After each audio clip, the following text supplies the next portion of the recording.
If procrastination keeps showing up in your life, you've probably been treating it like an enemy, something to fight, something to overcome, something to eliminate. But what if procrastination isn't the enemy at all? What if it's just information? If you've been frustrated with yourself, if you've tried discipline and motivation and productivity systems and still keep getting stuck, let me tell you this, nothing is wrong with you. You're not lazy.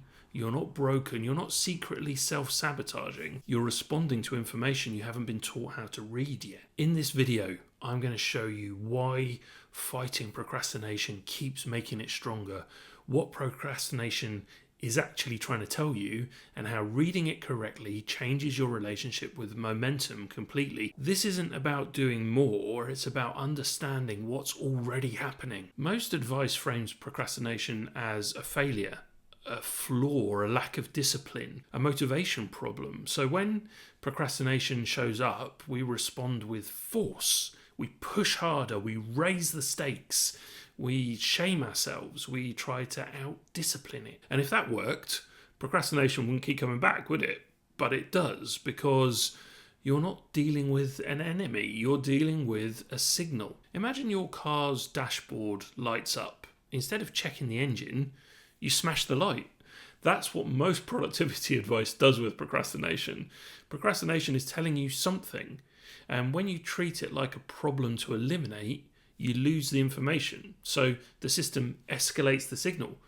More resistance, more avoidance, more shutdown. Not because you're failing, because the message hasn't been received. Here's the reframe that can change this for you. Procrastination isn't resistance to work.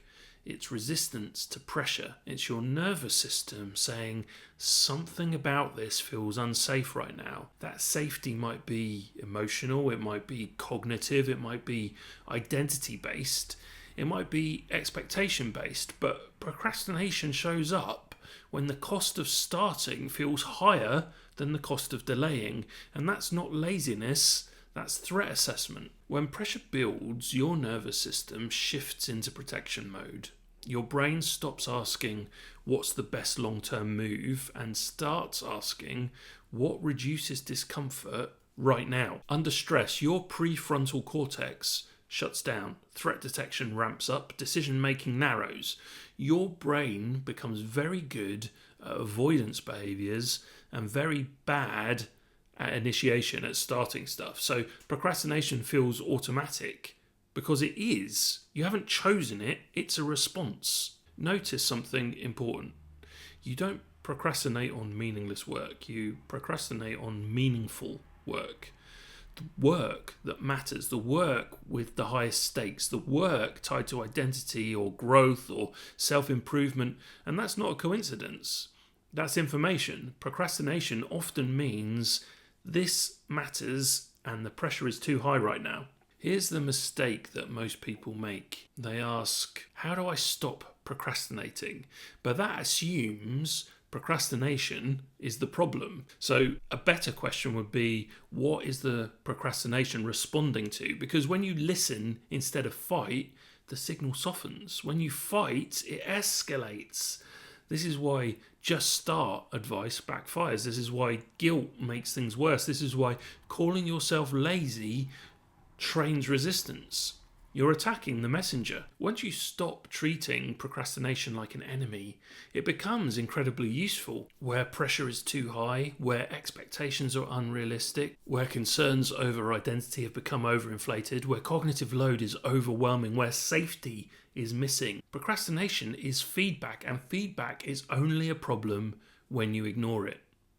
This is the foundation of my momentum reset method. We don't eliminate procrastination, we decode it. When you stop fighting procrastination, shame drops, pressure drops, resistance softens, you stop asking for commitment, you start asking for safety. And often, once safety is present, action follows naturally. Not dramatically, not forcefully, but calmly. Calm action, steadily, repeatably. That's real momentum. Here's a simple way to use procrastination as information. When you notice resistance, first, pause.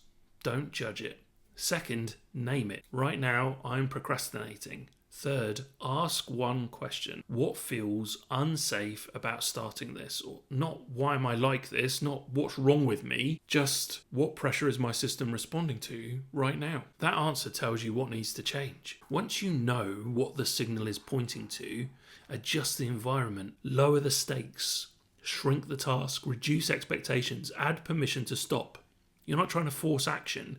You're making action feel safe enough to begin. That's the momentum reset. So I want you to hear this. Procrastination isn't the enemy.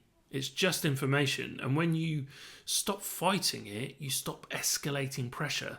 You stop shaming yourself. You stop turning work into a threat. You don't need more discipline. You need better interpretation. If you want a clear step-by-step way to apply this to reduce overwhelm and rebuild momentum without forcing yourself, the Momentum Reset method is linked in the description. And if this resonated, let me know in the comments. I'd love to hear from you. What do you think your procrastination has been trying to tell you? You don't need to defeat procrastination.